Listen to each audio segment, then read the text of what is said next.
Hello, my beautiful ones. Blessed full moon that's coming. We are now, well, on the build up to this full moon. I'm just burning some of my sage. Many of you know me now. This is my full moon report from Pillars of the Moon. My name is Rebekah. I'm just going to pop that sage down. So yeah, I'm hoping that you're all well. Gosh, the energies for this coming full moon are full. Just wanting to call in incredible Queen Isis here, who I am working with a lot at the moment. And so for me, as many of you know, like I see the constellation Virgo connected to Isis of ancient Egypt. Because constellation Virgo has the wings, Isis has the wings. I mentioned it a lot in my last full moon video. So this cycle, we have another full moon in Virgo. And the reason for that is we get two cycles of the same is because the constellation Virgo is so big. It's like one of the biggest constellations in the sky. So we quite often get, two cycles of Virgo when we get here. So we had a full moon in Virgo last cycle. And then on Monday, Tuesday, we have another one coming in Virgo again, Virgo-Isis. So it's like another opportunity to revisit the energies from the last lunar cycle, and it's good to look back, this time last month and what we was experiencing, what were the patterns, what were the themes, what was rising in us. But this time it is quite different because we've got the Aries energy with it now as well. So it's like that fiery energy, which is really there's quite a lot of planets. There's like a stellarium in Aries at the moment. So it's all moved from Pisces into Aries and we can feel it, right? We can feel that shift into the fire. I'm wearing my beautiful red top today. I've got my red lipstick on in celebration of that rebirth and that fire energy. And I can certainly, we've had a lot of sun here in England, so I can certainly see that fire here, in the sunshine returning.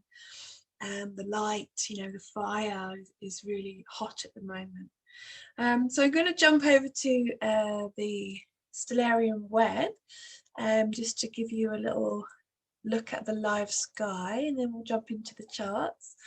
So here we go. You should be able to see this screen. So this is the live sky. This is the sky as it is now, so Western astrology, as some of you know, doesn't actually match the actual sky. So when you look up in the sky, you'll see the moon in the stars of Virgo for this full moon.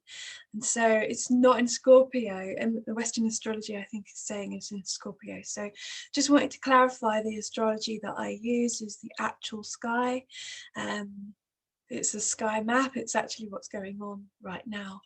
That's why I use it, because I wouldn't use anything else. So yeah, so you can see with this here, this is a beautiful way of looking at the live sky. You can also get this app on your phone, the Stellarium app, and you can point it up at the sky and the constellation. You can see for yourself where everything actually is. And I feel like it's really important to be using the actual sky, because that's how it is, isn't it? That's what is. That is our reality. So to use something else doesn't make any sense. So, or to me at least.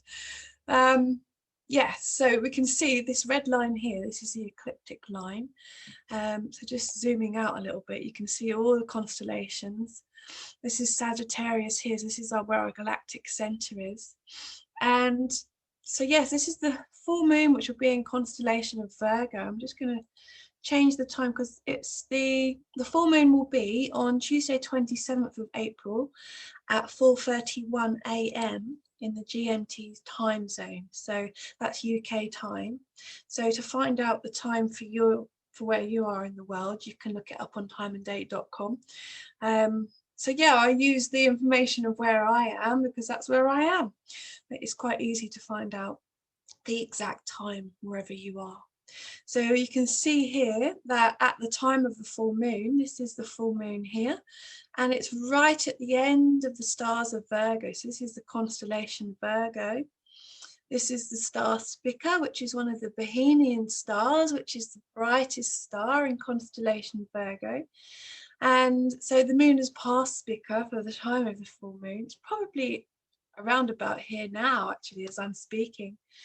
And the Bohemian star Spica I've also spoken about in many of my other videos as being a really powerful anchor point for astrological influence and planetary, pulling down the energy of the stars into talismans. And the ancient alchemists used to use these stars for their alchemy, for their magic, for their rituals. So at the time of the full moon, you can see that the moon will be right at the end of Virgo. So the last full moon was kind of right near the beginning over here. So we've come a long way since the last cycle.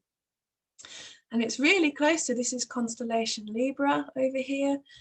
And yeah, so you can see right at the end, this is where the moon is. And zooming out, I'm going to show you the sun, which is now in Aries. Where are you? Oh, here you are. This program flings around a little bit sometimes. It's a little bit jumpy. So here we have it. This is constellation Aries. We can see the ram here. This is the sun. This is Uranus, Venus, and Mercury. What it's not showing here as well is that there is Black Moon Lilith as well, is here at this time. So yeah, we've got quite a lot going on in Aries at the moment, and you can see the sun is really like lined up with Hamar, which is Alpha Aries, which is the brightest star in Aries.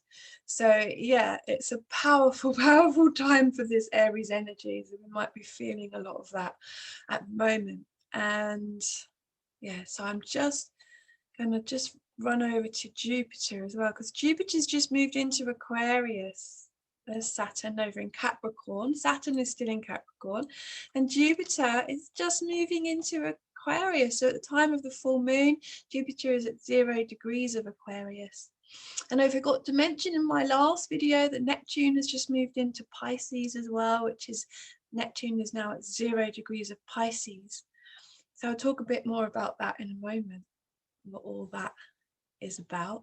So this is our sky. Isn't it gorgeous? All of the stars and how it all works together. You can see the moon is exactly opposite the sun. That's how it's a full moon. They're in opposition to each other. So yeah, I'm going to now jump over to the chart, or the sky map as I like to call it, for the full moon, and have a little swig of water. So yeah, I'm doing really well in my pregnancy now. Just a little bit of personal stuff. I'm in my second trimester and feeling the sunshine coming back. It's quite a difficult first trimester for me this time around. But yeah, I'm remembering the joy of pregnancy now, which is yummy. So this is the chart for our full moon. So you can see I'm just going to draw in it again because I love doing a bit of that, and I'm going to do it in red today because this is the energy of Aries. Make it a bit thicker. Okay, so this is our full moon over at the end of Virgo, right on the gateway of Libra. So I feel like anything that happens at the end of something, it's like about mastering that time, mastering that energy, that archetype. And when we're talking about Virgo-Isis, here she is again, it's really about magic and ritual and the priestess. And so a lot of what we'll be looking at for this full moon can be connected to the energy of the priestess and Isis, and our power as well. Isis is incredibly powerful and strong and autonomous and sovereign, and yeah, so this is definitely a really strong energy to be working with, because it's like the priestess at the end of the constellation is like mastered herself. She's mastered her craft. She knows where she's going. She knows how to use magic. And so it's like, wow, this is a powerful position for the full moon right at the end of Virgo. It's like a completion. It's like she's graduated from priestess school and she's like, I know what I'm doing now, don't mess with me, kind of thing. Yeah, so coming over to all the Aries energy down here. So I said, you know, we've got a lot happening over in Aries at the moment. And so this is the energy of new beginning, of rebirth. It's also connected to the warrior, you know, and that kind of like passion, and can also be aggressive. It's very fast. It's like that life is being born. It's bursting through limitations, you know. And so all of this Aries energy is in square to Saturn right now. So here we have Saturn over here in Capricorn. This is our structures and systems and the father figure or the authority figure. It's connected to, yeah, the systems and structures and boxes, and kind of like, yeah, it's very disciplined and restrictive in many ways. So all of this Aries energy is in square to that now. And this is like the warrior is squaring off with Saturn. And it's no coincidence that yesterday we had a huge march in London with millions of people traveling from all over the country to come and march for freedom, you know. And so the sun is right next to Uranus at the time of this full moon, you know, so the sun is 8 degrees of Aries and Uranus is at 11 degrees. So that's very close together, you know, in their conjunction. And so Uranus next to the sun, it wants rebellion, it wants revolution, it wants evolution, it wants a higher consciousness, you know. And the timing with all of this, you know, with the Jupiter just moving into Aquarius over here, you can see Jupiter is at 0 degrees of Aquarius. So this is a new beginning. You know, the 0 degrees is the reset. It's restart button. It's the womb. It's like the very beginning of a new dawning, of a new day. So yeah, so this energy of Jupiter in Aquarius is bringing so much expansion and yeah, to all of this kind of like energy of, we need this new way, we need to be unique and original and be community focused, and the humanitarian stuff, and we're all in this together, you know. So, and also Mars is in trine to Jupiter and the full moon. Mars has just moved into Gemini now. So for him, it's like the warrior is like starting to communicate and network. It's like gathering together his team. You know, it's like gathering together, I want to say gathering together his soldiers, but gathering his crew together and circulating information and networking, communicating. So the warrior, or the Mars energy, the action energy, is really starting to talk, share, get the message across, you know. And so I'm just so amazed, you know, when I look at the chart and I know what happened here in England yesterday, you know, with the big freedom walk march that happened, you know, and it's hardly been on the TV, you know, and it's, I know many people that were there, you know, and it's actually so much love there. You know, people were really unified in wanting this same thing. And then we want love, we want truth, we want freedom. And so this is why, you know, we've got this square here, which is squaring off to Saturn. It's like, actually, we need to break free from that which is restricting us, from that which is limiting us. And that could even be like from our old patterns, you know, our old systems that are inside of us, our old, you know, ways that we are, you know, that might not be serving us. So the energy of the sun and Uranus, Venus is here too, Black Moon Lilith, Mercury. Wow, there's a lot, you know, of this Aries energy. So how to come into mastery with this energy, you know, because it is very hot and fiery, you know. So this is where we really need to call to our priestess. We need to call to Isis, to that power that is within us, that mastery that is within us, that has done the work, you know, and really start to walk the talk, You know, we are here to speak our voice and to share, you know, for things that are unjust or for things that we wish to change, to be that change and embody that change, not just to talk about it, you know. We might be doing a lot of talking about it at the moment with the Mars energy over in Gemini, you know, so there might be a lot of talk happening, you know, but this moon is calling us to really to be that, you know, not just talk about it, but actually start putting things in place to make change. And yesterday I had a really beautiful gathering with 7 sisters, and we had our partners there and they was with the children, and so we sat in sacred woman's circle around a fire and drummed and sang and connected with all of our friends and everybody down in London and all of that, and we was like anchoring in our vision for this new earth, to have every, you know, the men, the children, the family, the dogs, the drums, magic, children were climbing trees, you know, it was like, this is our vision, this is family, community, togetherness. And this is, you know, the age of Aquarius. This is Jupiter moving into Aquarius. It's saying, okay, it's time to live it. Let's stop talking about it. Make the dream real, you know, call it in. And so with the Aries energy and the fire and the passion, you know, we have to be really mindful of this energy, because, you know, having a strong Aries placement in my chart, I know there can be a tendency to be quite fast, to jump in to things before we've really looked at the details. And this is the real gift of Virgo at this full moon, can really help us to look at the details. Virgo loves details, right? So we're like, it's helping the energy of Aries to really get more detailed and not just jump in and say, yeah, this is the way, but like really look at what feels good, like what is aligned, what makes my soul sing. Is this serving me? Is it not?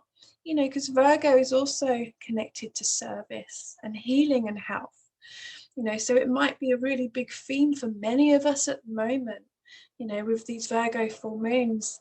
It's like really calling us into looking at our health and our well-being, how we're serving ourselves, how others are serving us, or are they serving us, you know, or looking at service and how we're giving and receiving, and are we getting what we need from certain things, or do certain things need to be released, you know. So this is a powerful energy at the moment. And yeah, my best advice is to stay calm, deep breaths, lots of water. I've got my beautiful water here.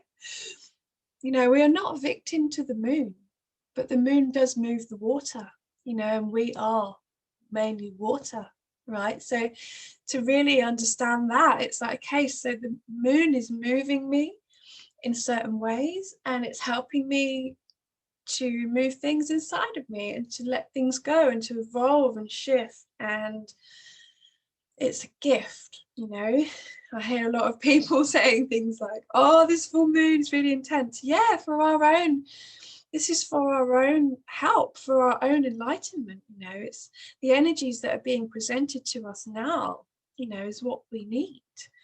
That's how I feel about it, really.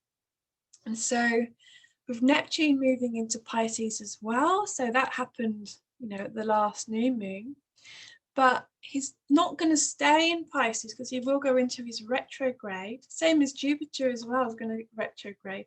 I haven't got all the retrograde dates with me at the moment. My beautiful friend Kim, she's really great. She always sends me all the retrograde dates and everything to save me looking them up. My beautiful friend Kim from Ra Star 13 Star Sign Astrology, who is such a mentor and guide to me throughout my whole astrology life, I think, in the last few years. And so yeah, let's talk about Neptune in Pisces. Love you, Kim, by the way, if you're watching. Yeah, this is new energy coming in, you know. So Neptune at the moment is going to stay in Pisces and then go into his retrograde. I can't remember the day, but it will return back into Pisces again in 2022, February. I wrote that down, I've got a note here. Yeah, so at the moment it's just like he's just dipping his toe in Pisces. He's just going to have like a taster of what this is and then go back out again, which will be the same with Jupiter, I imagine, as well, because he's going to go retrograde too. So yeah, we're having a taster of what is to come, you know. And Neptune in Pisces is a really beautiful energy. It's boundless, it's limitless, it's infinite, it's the ocean, dreams, fantasies, creativity, you know. But the shadow of it is it can be about illusions and deceptions and, you know, avoiding reality, escapism. So Neptune is at home in Pisces, you know, and so that's going to be, it's going to be in Pisces for quite a long time because it's a very slow moving planet. So I think I've got it 16 years because Pisces is a really big constellation. So 2038, I think he'll be leaving Pisces. I haven't got that exactly at the moment, but it's a really long time that Neptune will be in Pisces. So yeah, it's a whole new energy that we're going to have to get used to, and it's very psychic energy as well. Like I've noticed, like for me, like my dreams are always quite vivid anyway, but since Neptune has been coming into Pisces, because I've got such a strong Pisces in my chart with my Jupiter and North Node and Sun there, you know, it's really like, wow, I feel like this time while Neptune is in Pisces for these next 16 years could be about my destiny, my North Node, Jupiter, expansion, expanding my destiny and my sun. So it's going to be an interesting 16 years with Neptune there. Anyway, back to the full moon. Yes, so like I was saying, you know, we've got this square off happening between all the energy in Aries and Capricorn, which is where Saturn is. And also the Saturn is squaring the moon as well. So this can be really emotional. It can be really triggering, actually, energies. We've got Lilith there. It could be to do with our fears, past stuff, you know. Capricorn energy and Saturn energy can sometimes be connected to the father or the patriarchy, you know, the systems and stuff like that.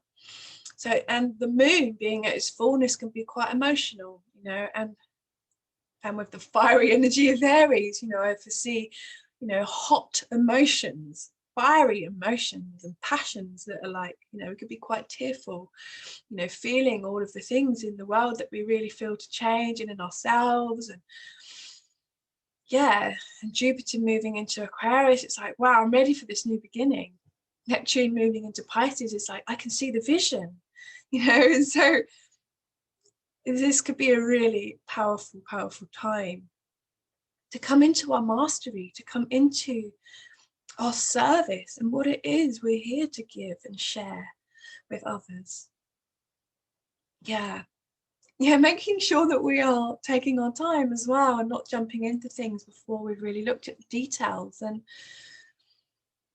trying to stay in our center and in our own truth and not being pulled around by all the different ideas, but, you know, what feels good for me and what is really my truth in this, you know.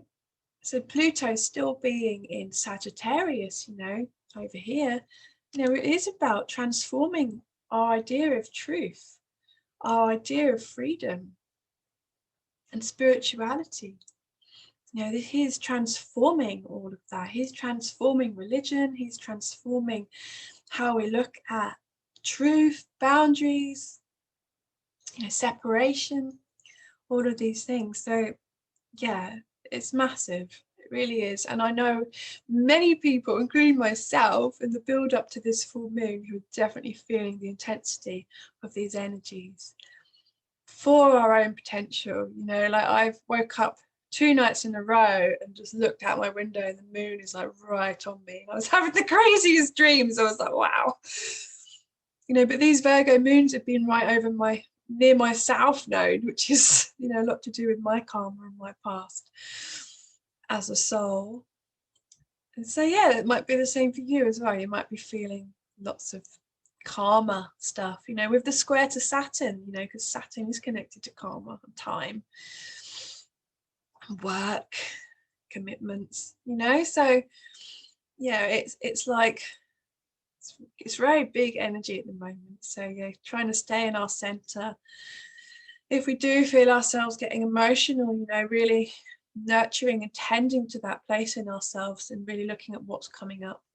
The Aries energy is a very young energy. I see it like a toddler, like my little boy. It's like, I can't have my own way. Ah! You know, we all have tantrums. There might be tantrums happening, you know, in your house, in the world. We're all kicking our toys out of the pram, being like, ah! No more.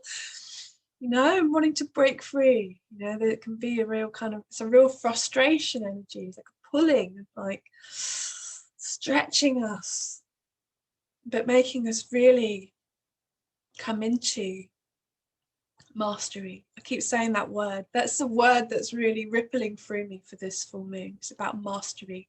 Master our energy. You know, don't give away our energy to things that aren't serving us. You know, are we doing things that aren't in real alignment with our truth? Are we really looking out for our health? You know, are all the things that we are doing, you know, are they healing ourselves for 7 generations to come and for 7 generations behind? Or are we actually doing more damage by the things that we're doing? You know, it feels like that at the moment to me. I hope you're doing all right with it. Yeah, and so the last quarter moon, which will be on the 3rd of May, just after Beltane here in England, in the Northern Hemisphere, you know, we are, then the moon will be actually right next to, at the same degree of Saturn. So we've been talking a lot about Saturn. So at the moment, the moon is in square to Saturn at the full moon time. By the time we get to the last quarter moon, the sun has come right next to Saturn. You know, so this is powerful. You know, it's like we are breaking free from so many things, but then when we get to our last quarter moon and we're actually joining with Saturn, it's like, okay, so we've broke free from the systems and the structures that are not serving us.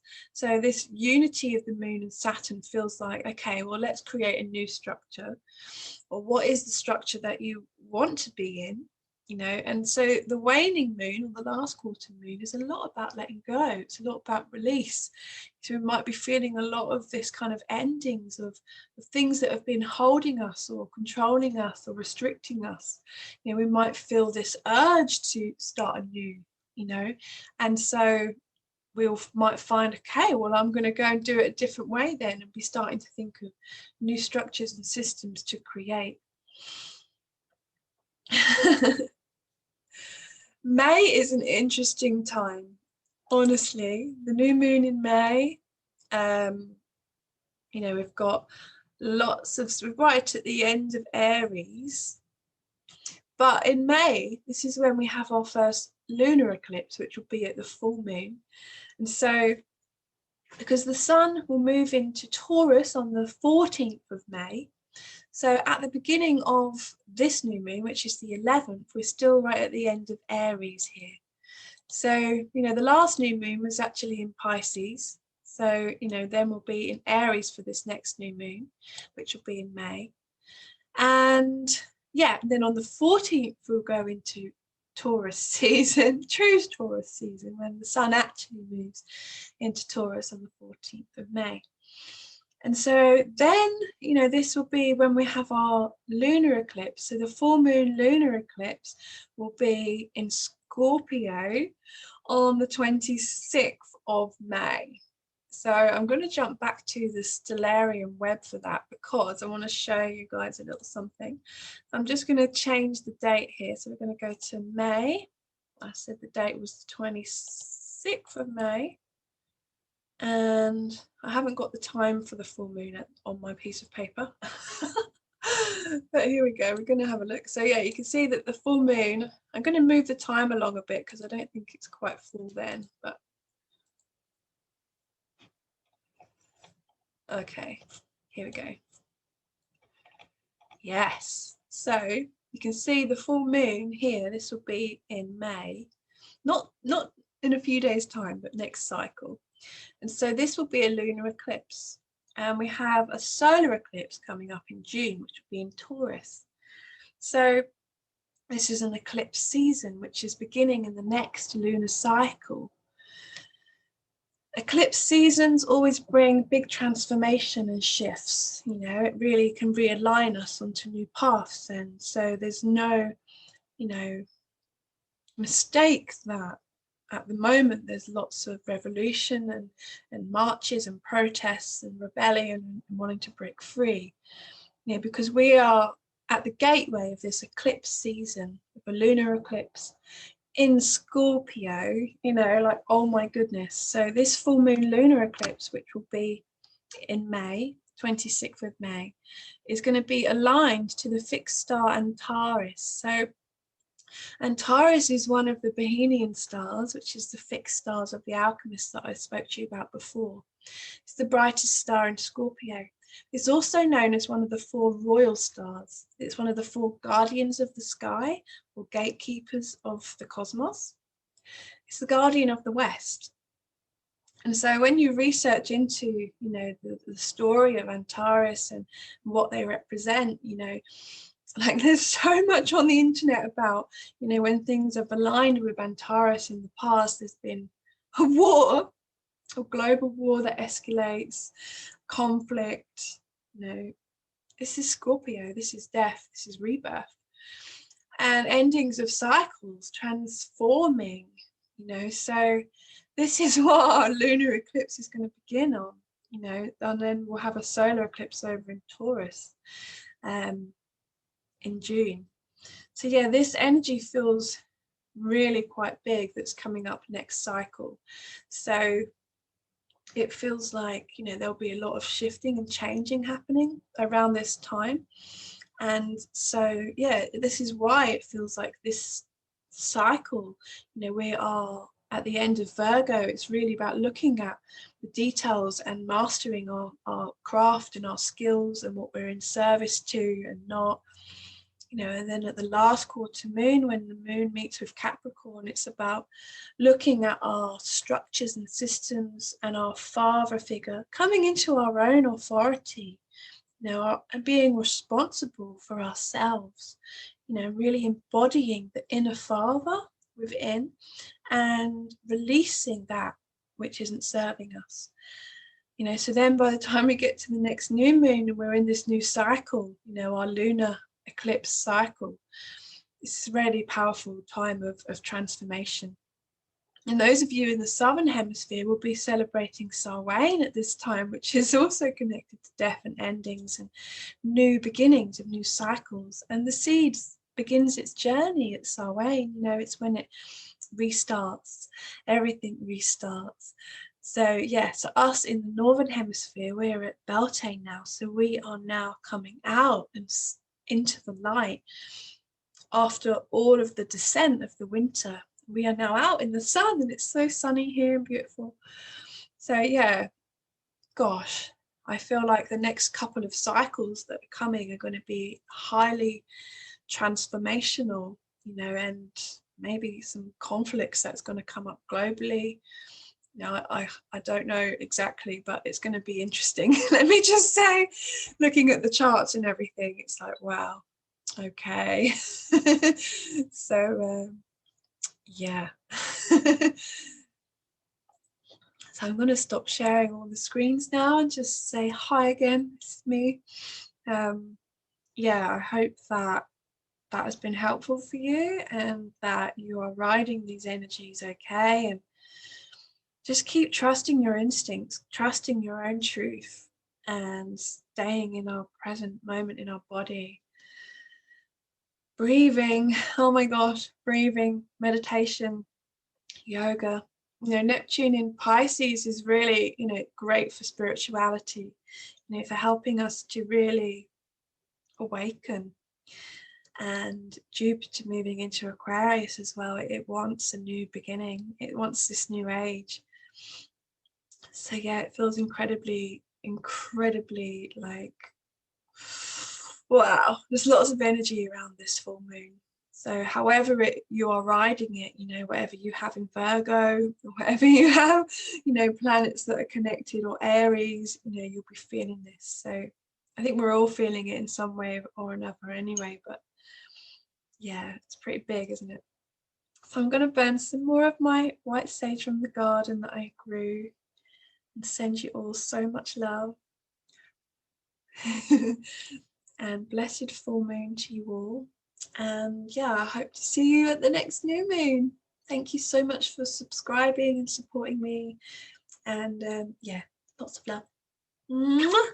Bye. Thanks for watching.